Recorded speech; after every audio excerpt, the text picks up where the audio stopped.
Hello दोस्तों, मैं अजीत आप सबका एक बार फिर से स्वागत करता हूं अपने यूट्यूब चैनल में।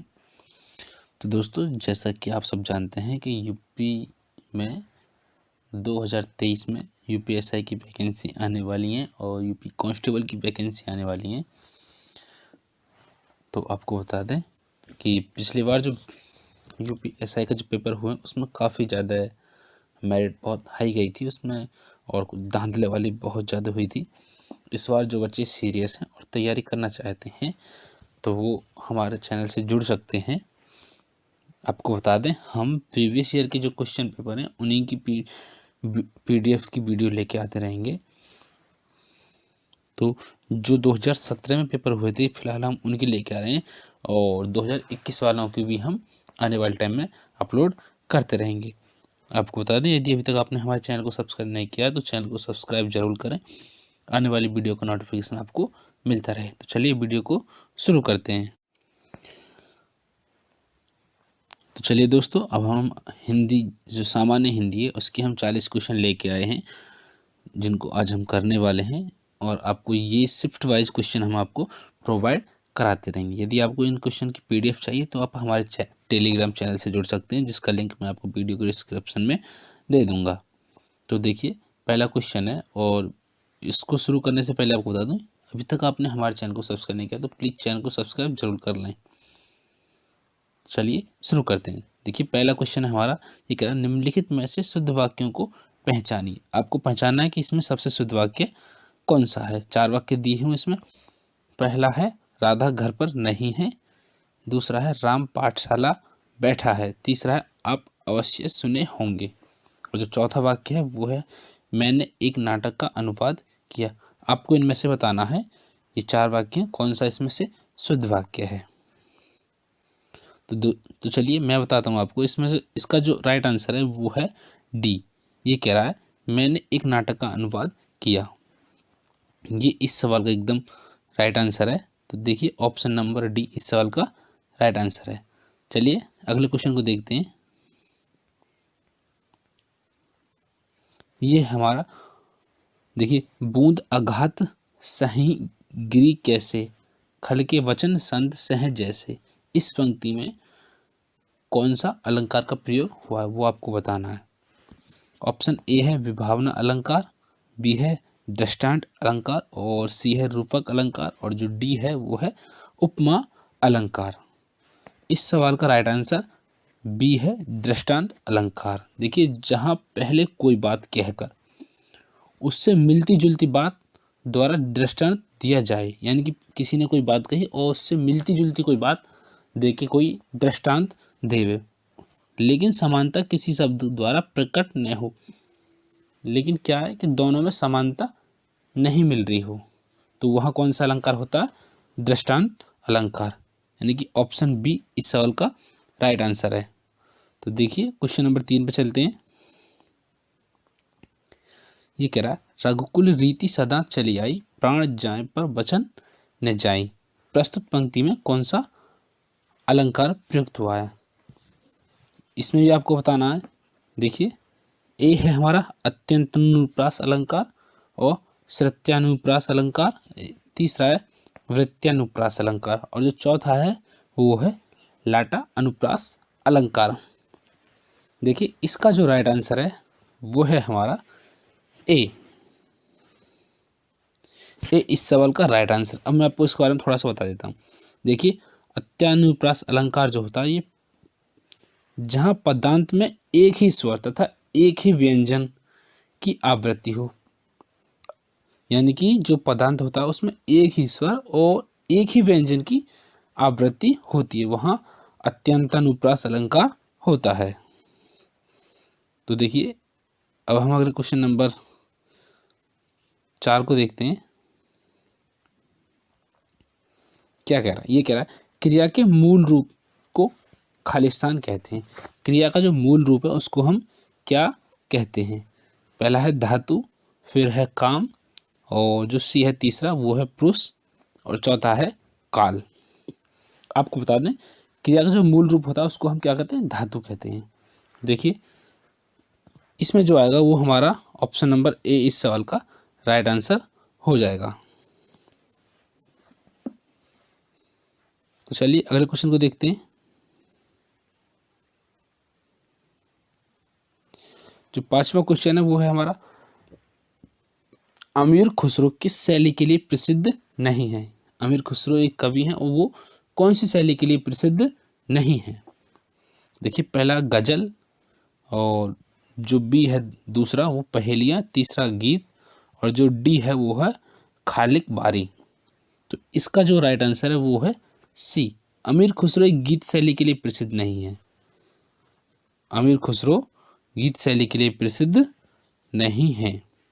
देखिए, कुछ थोड़ा सा बता दें, अमीर खुसरो द्वारा रचित ग्रंथों की संख्या जो है वो 100 बताई गई है। यानी कि जो अमीर खुसरो के जो ग्रंथ हैं वो लगभग 100 बताई गई, जिसमें गजल हैं, पहेलियाँ हैं और खालिक बारी और मुकरियाँ हैं, 2 सुखने इत्यादि, मतलब ऐसे कुछ इसमें हैं।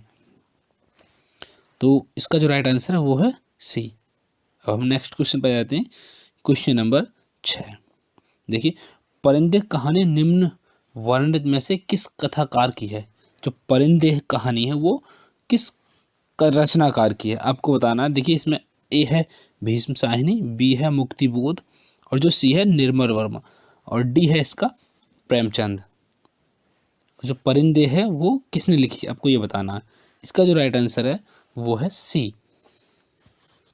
परिंदे कहानी का राइट आंसर सी है। देखिए, प्रेमचंद की एक पंच परमेश्वर है, पंच परमेश्वर, और इसके कुछ उपन्यास भी हैं, गोदान गवन, और जो दूसरा कवि है मुक्तिबोधक। इसका काठ का सपना एक इनकी रचना है, और भीष्म साहनी ने की है खून का रिश्ता, और भी इनकी कई है, लेकिन फिलहाल मुझे ये याद आ रही है तो मैं आपको बता दे रहा हूँ। चलिए अब हम अपने नेक्स्ट क्वेश्चन पे चलते हैं। देखिए, 7वां जो क्वेश्चन है वो है हमारा, मृदुला गर्ग के उपन्यास मिलजुल मन को किस पुरस्कार से सम्मानित किया गया है। मृदुला गर्ग के उपन्यास मिलजुल मन को किस पुरस्कार से सम्मानित किया गया है। इसके जो विकल्प हैं वो आपको बता देता हूँ मैं भी। देखिए, एक है देव पुरस्कार, दूसरा है व्यास सम्मान, तीसरा ज्ञानपीठ, और जो चौथा है वो साहित्य अकादमी पुरस्कार। जो मृदुला गर्ग जो उपन्यास है उसके जो मिलजुल मन, उनको किस पुरस्कार से सम्मानित किया गया था, तो वो है डी, साहित्य अकादमी पुरस्कार। देखिए, मृदुला गर्ग जो एक उपन्यास है वो कौन से में 2013 में साहित्य अकादमी पुरस्कार से सम्मानित किया गया था। मृदुला गर्ग के उपन्यास मिलजुल मन को 2013 में साहित्य अकादमी पुरस्कार से सम्मानित किया गया है। तो इसका जो राइट आंसर है वो हो जाएगा हमारा डी। नेक्स्ट क्वेश्चन पे चलते हैं।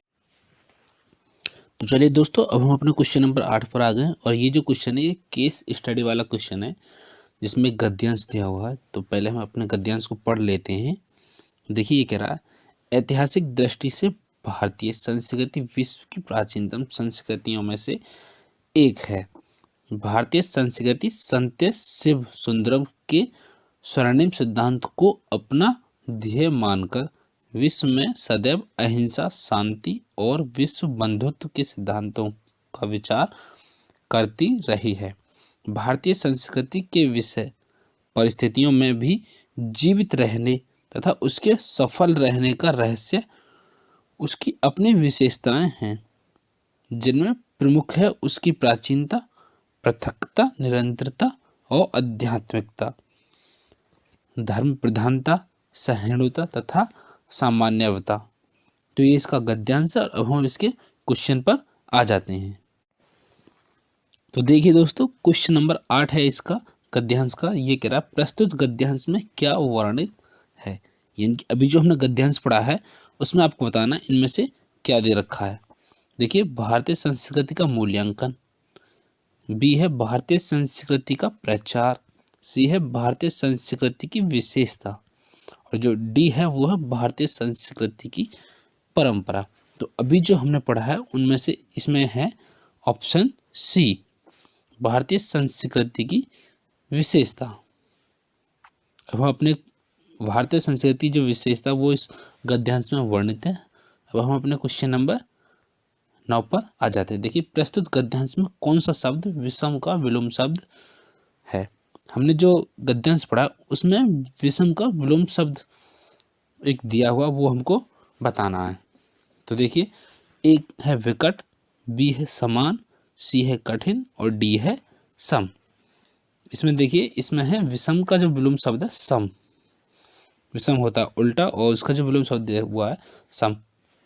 तो ऑप्शन नंबर डी इस सवाल का एकदम राइट आंसर है। चलिए नेक्स्ट क्वेश्चन पे चलते हैं।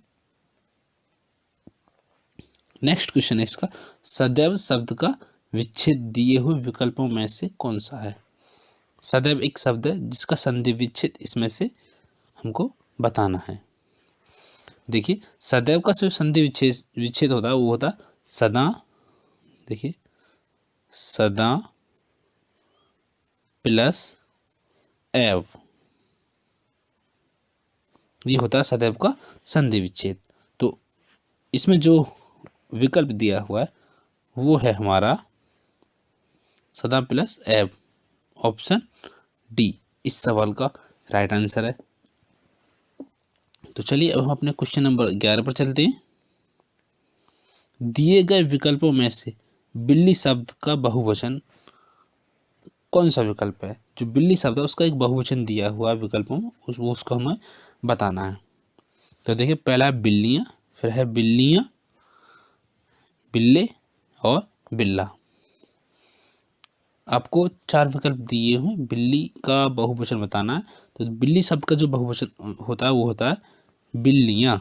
देखिए, मैं आपको बता देता हूँ, बिल्ली शब्द का बहुवचन होता है हमारा बिल्लियाँ। ये जो मात्रा होती है वो छोटी की हो जाती है। बिल्लियाँ इस बिल्ली जो शब्द है उसका जो बहुवचन बिल्लियाँ होता है। तो इसका जो राइट आंसर है वो हो जाएगा हमारा ए।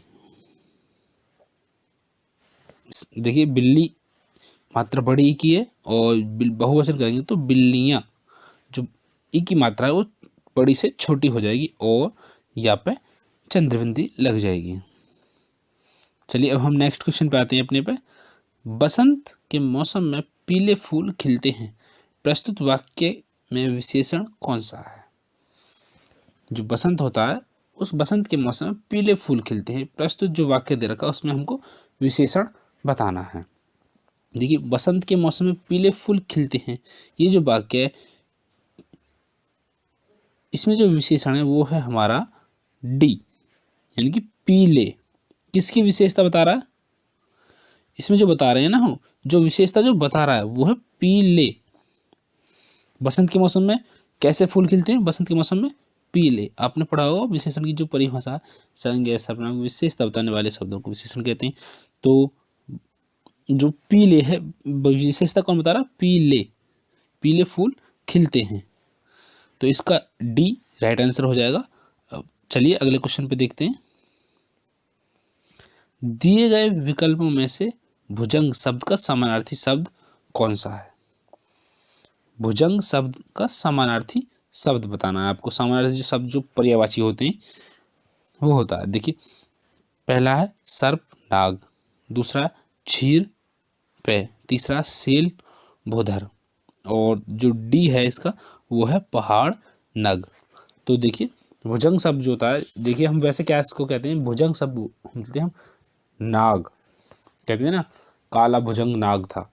तो इसमें जो भुजंग शब्द का जो राइट आंसर है वो है हमारा ए, नाग और सर्प, हम किसको कहते हैं, भुजंग शब्द का समानार्थी शब्द है। अब देखिए यहाँ पे हम भूधर और शैल, ये किसका, ये हमारे भूधर कहते हैं, भूधर, भू मतलब भूमि, धर मीन्स भूमि पर स्थित। देखिए, पर्वत का समानार्थी शब्द होता है। पहाड़ नाग नग, ये भी पर्वत के। और क्षीर का समानार्थी शब्द होता है दूध पे गोरस पीयूष। चलिए अब हम अपने अगले क्वेश्चन पे चलते हैं। चलिए दोस्तों, अब हम अपने क्वेश्चन नंबर 14 पर आ गए। दूर दूर तक विस्तृत था, हमें स्तब्ध उसी के हृदय समान, यह पंक्ति किस अलंकार का उदाहरण है। अलंकार दिए हुए 4, उनमें से कोई एक है। दूर दूर तक विस्तृत था, हिम स्तंभ उसी के, ये थोड़ा सा कट गया, समान हृदय। यह पंक्ति किस अलंकार का उदाहरण है? तो देखिए, पहला उत्प्रेक्षा, दूसरा है प्रतीप, तीसरा है व्यतिरेक, और जो चौथा है वो है संदेह। इनमें से एक आंसर है, और जो आंसर है वो बताना है आपको कौन सा है। इसका जो राइट आंसर है वो है बी। देखिए इसके बारे में थोड़ा, दूर दूर तक विस्तृत था, हिम स्तब्ध उसी के हृदय समान। जो इसमें जो आंसर है वो है प्रतीप। देखिए, प्रतीप अलंकार का जो उदाहरण होता है, यह अलंकार उपमा का उल्टा होता है। प्रतीप अलंकार उपमा का उल्टा होता है, जहां प्रसिद्ध उपमान को उपमेय तथा उपमेय को उपमान सिद्ध करके चमत्कार पूर्वक उपमेय या उपमान की उत्कृष्टता दिखाई जाती है, वहां प्रतीक अलंकार होता है। प्रतीक अलंकार उपमान का उल्टा होता है, उपमा का। तो इसका जो राइट आंसर है वो होता है हमारा बी। अब हम नेक्स्ट क्वेश्चन पे चलते हैं। देखिए दोस्तों, पूरे 40 क्वेश्चन की वीडियो मिलेगी, वीडियो थोड़ी लंबी हो सकती है, आप पेशेंस बना के देख सकते हैं इसको। देखिए, आलोचना करना के अर्थ हेतु तो उचित मुहावरा दिए गए विकल्पों में से क्वेश्चन कोई सा भी एक है। आलोचना करना, जैसे हम कहते हैं ना कि भाई आलोचना कर रहे हैं, आलोचना करना एक मुहावरा, उसमें से ये किस मुहावरे का है? जी छोटा करना, फिर है दांत दिखाना, दो टूक बात करना, टीका टिप्पणी करना। जो आलोचना करने का जो एकदम राइट वो विकल्प होगा इसमें से, वो है टीका टिप्पणी करना। देखिए, इसका जो राइट आंसर है वो है हमारा डी, टीका टिप्पणी करना, यानी किसी के बारे में हम टिप्पणी कर रहे हैं, किसी की हम बुराई कर रहे हैं, तो वो हो जाता है हम आलोचना करना। तो इसका जो राइट आंसर है डी हो जाएगा। चलिए अगले क्वेश्चन को देखते हैं। भारत में स्त्रियों का सम्मान किया जाता है।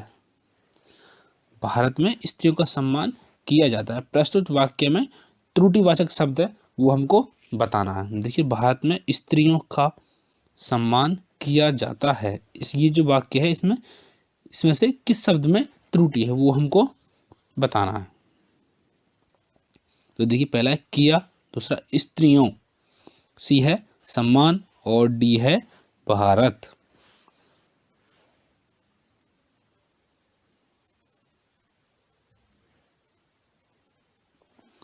तो देखिए, इसका जो राइट आंसर है वो हो जाएगा हमारा, देखिए कौन सा त्रुटिवाचक शब्द कौन सा है। तो देखिए, क्या सही लिखा हुआ है, सम्मान सही लिखा हुआ है, भारत भी सही लिखा, तो इसमें जाएगा स्त्रियों। इसका राइट आंसर स्त्रियां हो जाएगा। स्त्रियां ये गलत लिखा हुआ है, इसमें त्रुटि है। अगले क्वेश्चन को देखते हैं हम। दिए गए विकल्पों में से तीव्र का विपरीतार्थक शब्द कौन सा है? दिए गए विकल्पों में से तीव्र का विपरीतार्थक शब्द, यानी कि जिसका अर्थ विपरीत होता है। तो देखिए, तीव्र, तीव्र मतलब होता है तेज, और उसका विपरीतार्थक शब्द क्या होता है वो हमको बताना है। तो देखिए, तेज, धीमा, सरल और मंद। धीमा होता है वो धीरे धीरे, तो इसका जो राइट आंसर हो जाएगा वो हो जाएगा हमारा डी, मंद, यानी कि बहुत मंद है। तीव्र होता है तेज, तीव्र होता है यानी कि स्पीड से जो चलता है, और जो होता है मंद, मंदा, यानी कि डी इस सवाल का राइट आंसर है। अब अगले क्वेश्चन को आते हैं, क्वेश्चन नंबर 18 पे। देखिए, इनमें से असंगत विलोम शब्द का जोड़ा कौन सा है? जो असंगत है, यानी कि एक दूसरे के विलोम शब्द नहीं है, वो दोनों अलग अलग हैं। पहला है गुप्त प्रकट, दूसरा है कुटिल और सरल, दोस्त सखा, गुरु और लघु। ये आपको बताना इसमें से कौन सा असंगत विलोम शब्द का जोड़ा है।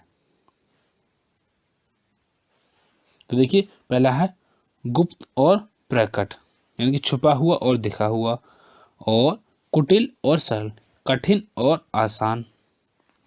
ये तो है। और तीसरा है इसका दोस्त और सखा। तो इसका जो विपरीतार्थक शब्द है, जो असंगत विलोम शब्द है, वो है हमारा सी। सी इस सवाल का ये असंगत विलोम शब्द का जोड़ा है। दोस्त और सखा, देखिए दोस्त होता है, दोस्त मतलब मित्र होता है, और सखा मतलब कहीं भाई बंधु, तो वो दोनों एक ही में आ जाएंगे। भाई भाई भी तो मित्र हो सकता है हमारा। तो ये असंगत विलोम शब्द का जोड़ा है। चलिए अगले क्वेश्चन को देखते हैं। महादेव वर्मा को उनकी किस कृति पर ज्ञानपीठ पुरस्कार मिला? महादेवी वर्मा एक कवित्री थी, उनको उनकी किस कृति पर ज्ञानपीठ पुरस्कार से सम्मानित किया गया? पहला है भक्ति, यामा, रश्मि और नीरजा। तो इसमें बताना है आपको। देखिए महादेवी वर्मा की एक कृति है यामा, उनके लिए उनको 1900 महादेव वर्मा की कृति यामा के लिए उनको 1982 में ज्ञानपीठ पुरस्कार से सम्मानित किया गया। तो इसका जो राइट आंसर हो जाएगा वो हो जाएगा सी। तो चलिए अब हम क्वेश्चन नंबर 20 को देखते हैं।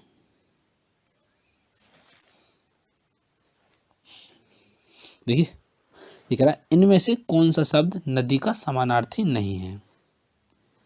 ये आपको बताना, नदी का समानार्थी शब्द नहीं है, कौन सा शब्द नहीं है ये बताना है। तो पहला है वारी और निरक्षणी, तीसरा सरिता और है तटिनी। ये आपको बताना कि ये चार दिए हुए हैं समानार्थी शब्द, इनमें कौन सा है जो नदी का नहीं है। तो देखिए इसका जो राइट आंसर है वो होता है वारी। वारी शब्द, इसका जो राइट आंसर है वो हो जाएगा वारी। अब देखिए सरिता भी नदी का है, और निरक्षणी और तटनी, ये तीनों शब्द किसके हैं? ये नदी के हैं। बाकी एक वारी है जो इसका नदी का पर्यायवाची नहीं है। वारी शब्द पानी का पर्यायवाची है। वारी जो शब्द है ये पानी का हमारा पर्यायवाची होता है, वारी, वारी ये हमारा पानी का पर्यायवाची होता है। चलिए हम अगले क्वेश्चन को चलते हैं, क्वेश्चन नंबर 21 पर। ये कह रहा है इनमें से कौन सी रचना रांगे राघव की रचना है? रांगे राघव एक कवि हैं, जिनकी एक रचना इनमें से दी हुई है। देखिए ए है अधूरी मूरत, बी है जीवन के पहलू, और तीसरी है देवदासी, और जो डी है वो है समाज का वैभव। तो आपको बताना है इसमें से कौन सी है रांगे राघव की रचना।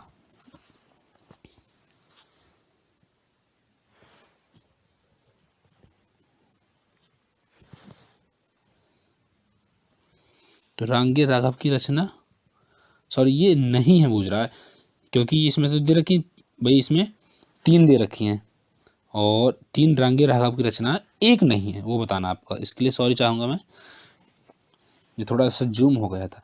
तो 3 रचना इसमें दे रखी हैं और एक नहीं दे रखी। इनमें से कौन सी रचना रांगे राघव की रचना नहीं है? जो नहीं है वो बतानी है।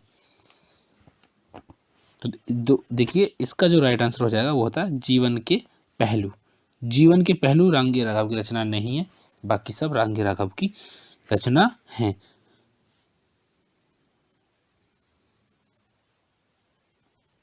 जीवन के पहलू जो रचना है वो होती है, वो है हमारी अमृत राय की। देखिए जीवन, अमृत राय एक कवि हैं हमारे, अमृत राय, ये इनकी रचना है जीवन के पहलू। तो इसका राइट आंसर बी, रांगे राघव की रचना नहीं है। जीवन के पहलू किसकी रचना? एक अमृत राय की रचना है। चलिए नेक्स्ट क्वेश्चन पर चलते हैं, क्वेश्चन नंबर 22। उल्टी माला फेरना दिए गए विकल्पों में से कौन सा प्रस्तुत मुहावरे का सही अर्थ दर्शाता है? दिए गए विकल्पों में से कौन सा विकल्प प्रस्तुत मुहावरे का सही अर्थ दर्शाता है, ये हमको बताना है। देखिए उल्टी माला फेरना, उल्टी माला फेरना मतलब किसी का बुरा करना। देखिए किसी व्यक्ति का बुरा करना, किसी के बारे में बुरा सोचना, तो होता है उल्टी माला फेरना। इसका जो राइट आंसर हो जाएगा वो हो जाएगा डी, किसी के बारे में बुरा सोचना, यानी कि उल्टी माला फेरना। चलिए अब हम नेक्स्ट क्वेश्चन पे चलते हैं। Question number 23। आप पेशेंस रख के वीडियो को देखिए। यदि आप सीरियसली तैयारी कर रहे हैं तो आपको ये वीडियो बहुत हेल्पफुल करेंगे। मैं पूरी शिफ्ट वाइज जीके और हिंदी की वीडियो डालूंगा। जो 2017 और 2021 में जितने भी क्वेश्चन आए हैं पिछले वर्षों में, उनकी एक एक शिफ्ट वाइज पूरे एक ही वीडियो में डालूंगा। एक शिफ्ट के एक ही वीडियो में, हिंदी के एक वीडियो में, और जीके जीएस जो मूल विधि होती है उसके पूरे एक वीडियो में डालूंगा। और ये शिफ्ट वाइज आपको मिलेंगे मेरे चैनल पर। देखिए अगले क्वेश्चन हमारा, मानव आदिकाल से ही खालिस्तान के, फिर खालिस्तान दे रखा, पर चला आ रहा है। दिए गए विकल्पों में से सही का चयन करके रिक्त स्थान को भरकर प्रयुक्त वाक्य पूर्ण कीजिए। इसमें शब्द दिए हुए वो हमको खालिस्तान में भरने, और फिर जो वाक्य वो पूरा हो जाएगा। तो इस कौन सा वाला आएगा? पहला है ए में है प्रगति राह, बी में है पथ या प्रगति, सी में प्रगति पथ, और डी में है उन्नति राह। देखिए मानव आदिकाल से ही, पहले को देख लेते हैं हम, प्रगति के राह पर चला आ रहा है। तो ये प्रगति के राह है, ये थोड़ा जच नहीं रहा है। और फिर दूसरे को देखना, पथ, मानव आदिकाल से ही पथ के प्रगति पर, ये भी नहीं है। मानव आदिकाल से ही प्रगति के पथ पर, ये सही है। प्रगति के पथ पर, ये ठीक लग रहा है। मानव आदिकाल से ही प्रगति के पथ पर चला आ रहा है। तो ये इस सवाल का राइट आंसर हो जाएगा। सी इस सवाल का राइट आंसर है। नेक्स्ट क्वेश्चन, डिब्बा किस शब्द का एक वचन है? देखिए डिब्बा किस शब्द का एक वचन है? 24वां क्वेश्चन है। तो डिब्बा जो शब्द है वो एक वचन है भाई, और बहुवचन की, यानी कि डिब्बा का बहुवचन क्या होता है? डिब्बे। डिब्बा का बहुवचन होता है डिब्बे, डिब्बे। और हमें बताना है एक वचन किसका, तो डिब्बा, डिब्बे का ही तो हो जाएगा। तो ये हो जाएगा ए, ए इस सवाल का राइट आंसर है। चलिए क्वेश्चन नंबर 25 को देखते हैं। आधुनिक भारतीय राजभाषाओं का विकास किससे हुआ? आधुनिक भारतीय राजभाषाओं का विकास बताना हमको किससे हुआ था। देखिए पाली से, प्राकृत से, अपभ्रंश से, संस्कृत से। आधुनिक भारतीय जो राजभाषाएं, भारत में जो राजभाषाएं बोली जाती है आधुनिक वर्तमान में, उनके जो विकास है वो किससे हुआ है? तो इसका जो राइट आंसर है अपभ्रंश से हो जाएगा, अपभ्रंश से। आधुनिक भारतीय राजभाषा का जो विकास हुआ है वो हमारा अपभ्रंश से हुआ है। चलिए क्वेश्चन नंबर 26 को देखते हैं। महाराष्ट्र में गणेशोत्सव की खालिस्तान व गौरवशाली, फिर खालिस्तान दे रखा है, रही है। दिए गए विकल्पों में से उचित विकल्प चुनिए। अभी जो हमने नेक्स्ट क्वेश्चन करा क्वेश्चन नंबर 23, उसी की तरह इसको करना है। देखिए महाराष्ट्र में गणेशोत्सव की उन्नतिशील रूप व गौरवशाली, उन्नतिशील व गौरवशाली रूप रही है, ये सही नहीं जच रहा है। और फिर है शौर्य कथा, महाराष्ट्र में गणेशोत्सव की शौर्य कथा व गौरवशाली फिर बात रही है, ये भी नहीं है। महाराष्ट्र में गणेश उत्सव की जगत प्रसिद्ध भूमिका व गौरवशाली रही है, ये भी नहीं है। महाराष्ट्र में गणेश उत्सव की वैभवशाली व गौरवशाली परंपरा रही है, ये हाँ, ये इस सवाल का, इस वाक्य को पूरा कर रहा है। महाराष्ट्र में गणेशोत्सव की गौरवशाली, ये हो जाएगा गौरवशाली व वैभवशाली व गौरवशाली परंपरा रही है। तो इस सवाल का राइट आंसर हो जाएगा हमारा डी। चलिए क्वेश्चन नंबर 27 को देखते हैं। तुम बैठो मैं अभी आया, इस वाक्य में प्रयुक्त काल कौन सा है? तुम बैठो मैं अभी आया, देखिए इसमें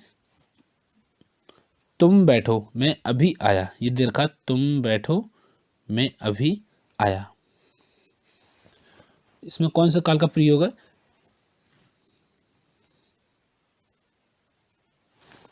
तुम बैठो मैं अभी आया, ये काल वर्तमान काल में हो रहा है ना भाई। अभी तुम बैठो और मैं अभी आराम, तो ये काल भूत में तो हुआ नहीं है, भूतकाल में यानी कि पहले हुआ हो, ना ही फ्यूचर में होने वाला है, और ना ही संभाव्य काल है यानी कि संभावना भूतकाल जो पहले हुआ हो।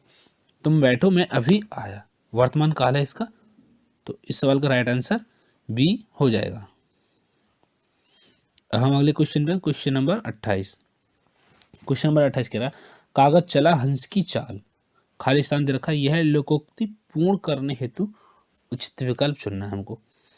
कागज चला हंस की चाल, देखिए हंस चला कागज की चाल, और बी है इसका हंस चला हंस की चाल, सी है हंस रहा ने कागा, और डी है कागा रहा ने हंस। तो आपको बताना है इनमें से कौन सा सही रहेगा। देखिए इस अभी जो पहले क्वेश्चन करे हैं हमने, सेम उन्हीं की तरह करना है, वाक्य को एकदम पूर्ण रूप से जचना चाहिए। देखिए कागा चला हंस की चाल, कौवा चल रहा है हमारा हंस की चाल, तो क्या हंस रहा न कागा, इसका कौवा अगर हंस की चाल चलेगा तो ना तो वो हंस रहेगा और ना ही कौवा। तो इस सवाल का जो राइट आंसर है वो है हमारा सी, हंस रहा ने कागा। क्वेश्चन नंबर 29 को देखते हैं। सबकी एक सी दशा है, प्रस्तुत वाक्यांश के लिए दिए गए विकल्पों में से उचित लोकोक्ति कौन सी है? सबकी एक सी दशा है,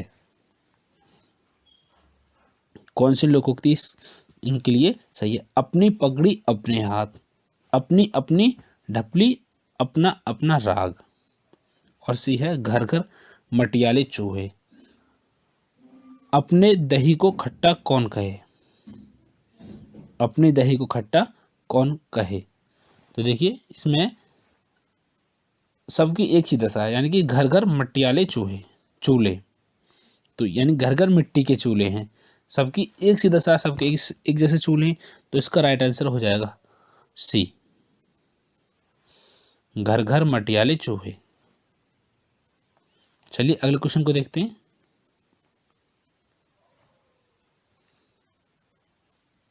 क्वेश्चन नंबर 30 है, मुझे आपके हस्ताक्षर चाहिए, इस वाक्य में हस्ताक्षर शब्द क्या है?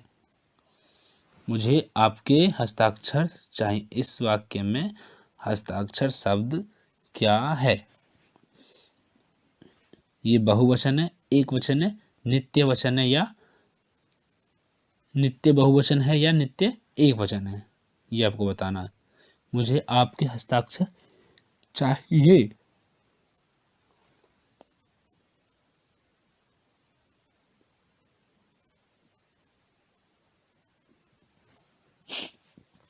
देखिए ये जो क्वेश्चन है, इस क्वेश्चन पे थोड़ा सा विवाद है, ये विवादित क्वेश्चन है, क्योंकि मुझे आपके हस्ताक्षर चाहिए, ये एक नित्य बहुवचन है, हस्ताक्षर अपने आप में एक बहुवचन होता है, लेकिन जो 2017 में यूपी पुलिस भर्ती बोर्ड ने इसका जो राइट आंसर माना है वो है नित्य एक वचन माना है, नित्य एक वचन इस सवाल का राइट आंसर माना। लेकिन मुझे हस्ताक्षर चाहिए, मुझे आपके हस्ताक्षर चाहिए, एक नित्य बहुवचन का क्वेश्चन है ये वाला, और जो भर्ती बोर्ड ने इसका जो आंसर राइट आंसर माना वो ये वाला माना है, ऑप्शन डी, नित्य एक वचन माना। चलिए अगले क्वेश्चन को देखते हैं।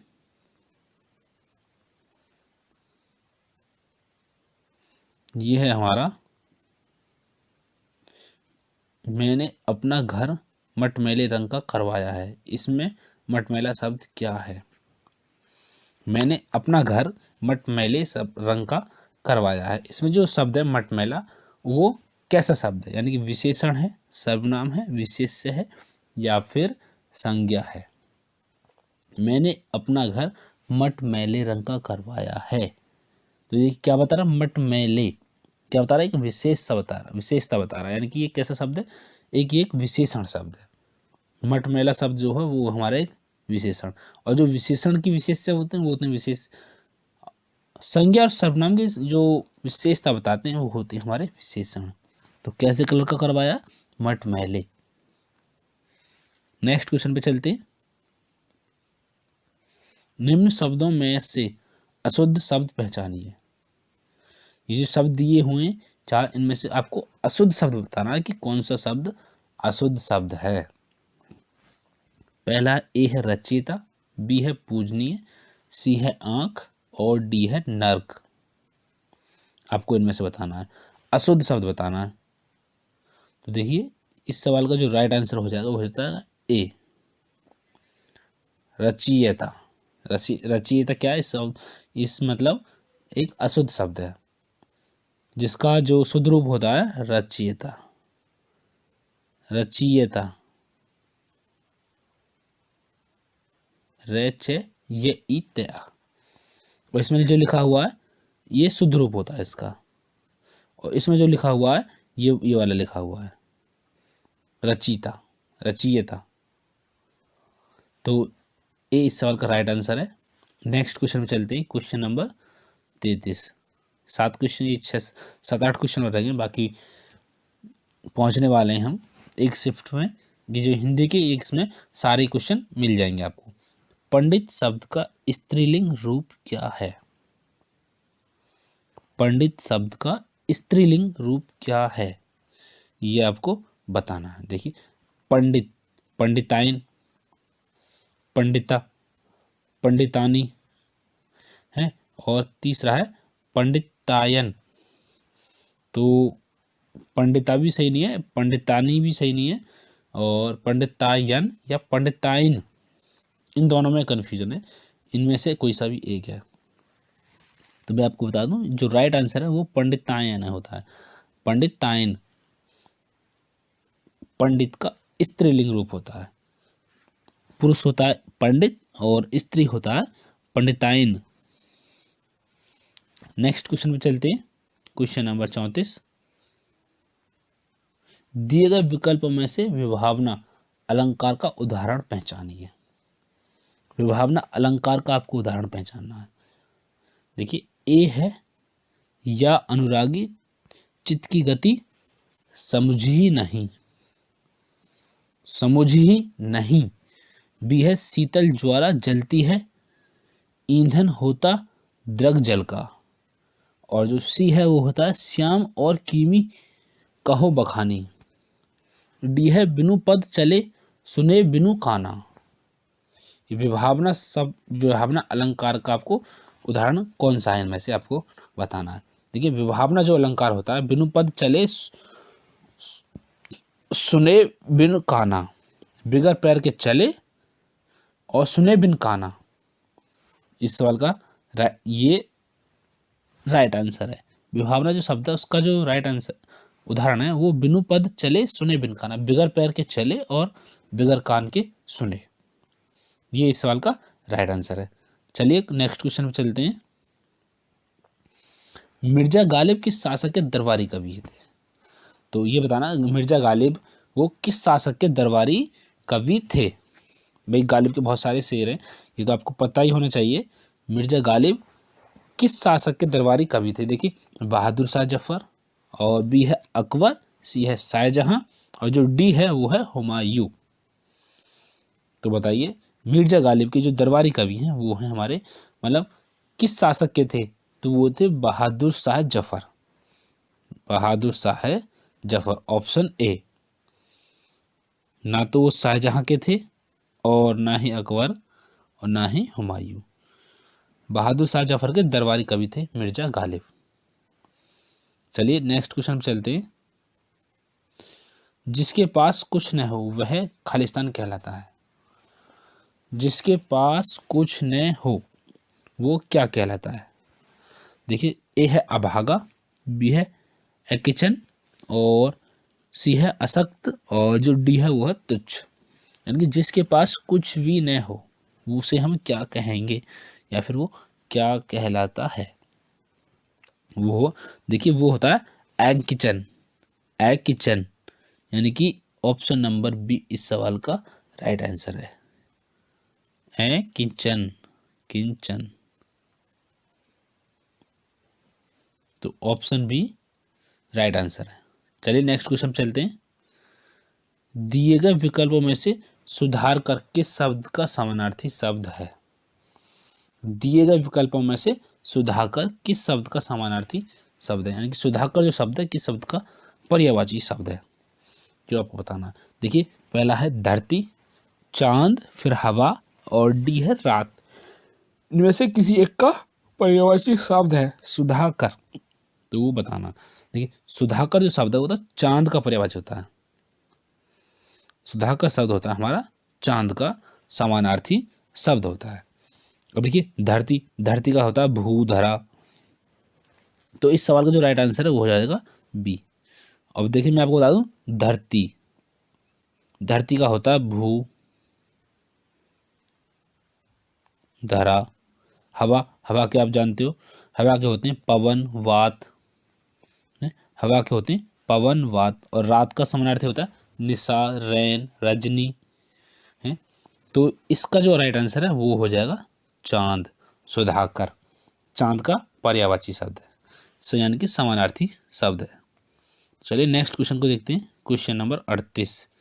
श्री कृष्ण की भक्ति ही खालिस्तान है, अन्य सब, फिर खालिस्तान दे रखा, दिए गए विकल्पों में से सही का चयन करके रिक्त स्थानों को भरकर प्रस्तुत पंक्ति को पूर्ण कीजिए। श्री कृष्ण की भक्ति ही सत्य है, अन्य सब असत्य है। दिए गए विकल्पों में से, तो देखिए श्री कृष्ण की भक्ति ही सत्य है, ऑप्शन ए को रख के देखिए हम, श्री कृष्ण की भक्ति ही सत्य है, अन्य सब असत्य है। तो ये जम रहा है, ये देखिए श्री कृष्ण की भक्ति ही सत्य है, अन्य सब असत्य है, ये नहीं है। और बी को रख कर देखें, श्री कृष्ण की भक्ति ही असत्य है, अन्य सब सत्य, यानी कि श्री कृष्ण उनकी भक्ति असत्य, बाकी सब सत्य है, तो ए भी नहीं है। श्री कृष्ण की भक्ति ही सत्य है, अन्य सब मिथ्या है, ये लग रहा, ये हो सकता है, अभी मैं बताऊंगा आपको। अब देखिए श्री कृष्ण की भक्ति ही मिथ्या है, अन्य सब सत्य है, तो ये गलत है अभी। ए भी गलत, देखिए बी भी गलत, डी भी गलत और ए भी गलत है। तो श्री कृष्ण की भक्ति ही सत्य है, अन्य सब मिथ्या है। तो इसका जो राइट आंसर हो जाएगा वो हो जाएगा सी। चलिए नेक्स्ट क्वेश्चन को चलते हैं। Question number 39। निम्नलिखित वाक्य के कौन से हिस्से में त्रुटि रह गई है? ये वाक्य इसके किस हिस्से में त्रुटि रह गई वो आपको बतानी है। देखिए हर युग से जनता राम राज्य के आने के स्वप्न देखती है। हर युग से जनता राम राज्य के आने के स्वप्न देखती है, तो देखिए देखती आई है, दूसरा है हर युग से, तीसरा है जनता राम राज्य के आने के स्वप्न, स्वप्न मतलब स्वप्न। तो इसका जो राइट आंसर हो जाएगा वो बताइए क्या हो जाएगा? हर युग से जनता राम राज्य के आने के स्वप्न देखती है, आई है हर युग। इसका जो राइट आंसर हो जाएगा वो हो जाएगा हमारा राम राज्य जनता राम राज्य के देखती आई है। तो जो इसमें क्या करा, हिस्से में त्रुटि रह गई है, तो इसमें हो जाएगा हर युग में, से के जगह में आ जाएगा, हर युग में, यहाँ पर जाएगा में। हर युग में जनता राम राज्य के आने के स्वप्न देखती आई है, तो इस हिस्से में इसके में त्रुटि रह गई थी। चलिए नेक्स्ट क्वेश्चन को देखते हैं। ये आज का हमारा लास्ट क्वेश्चन है। ये क्वेश्चन आपके लिए होमवर्क रहेगा। इस क्वेश्चन का आंसर आप कमेंट बॉक्स में देंगे, और यदि आपको वीडियो अच्छी लगी हो, वीडियो को लाइक करें, अपने दोस्तों में शेयर जरूर करें। और जो बच्चे अभी तक सीरियस नहीं हुए हैं, मेरे दोस्त, मेरे भाई, छोटे बड़े भाई, वो सीरियस हो जाएं, क्योंकि वैकेंसी 2023 में भी कभी भी आ सकती है शुरू में। और यूपीएसआई के लिए कम से कम 6 से 7 महीने या 8 महीने की तैयारी रेगुलर चाहिए। तो दोस्तों मैं आपको प्रीवियस ईयर के लगभग सभी क्वेश्चन कराऊंगा और आने वाले टाइम में जो प्रैक्टिस सेट है वो भी मैं आपको लगाऊंगा। और देखिए मैथ्स और रीजनिंग के भी क्वेश्चन जो पिछले साल के आए हुए हैं उनको भी कराने वाला हूँ। आप हमारे चैनल से जुड़िए, हमारे चैनल को सब्सक्राइब जरूर कीजिए। और यदि आपको इस वीडियो की PDF चाहिए तो मैं इसके डिस्क्रिप्शन में लिंक दे दूंगा टेलीग्राम चैनल का, आप वहां से जाकर वीडियो की PDF डाउनलोड कर सकते हैं। चलिए फिर मिलते हैं आपसे अगली वीडियो में, तब तक के लिए धन्यवाद। जय हिंद, जय भारत।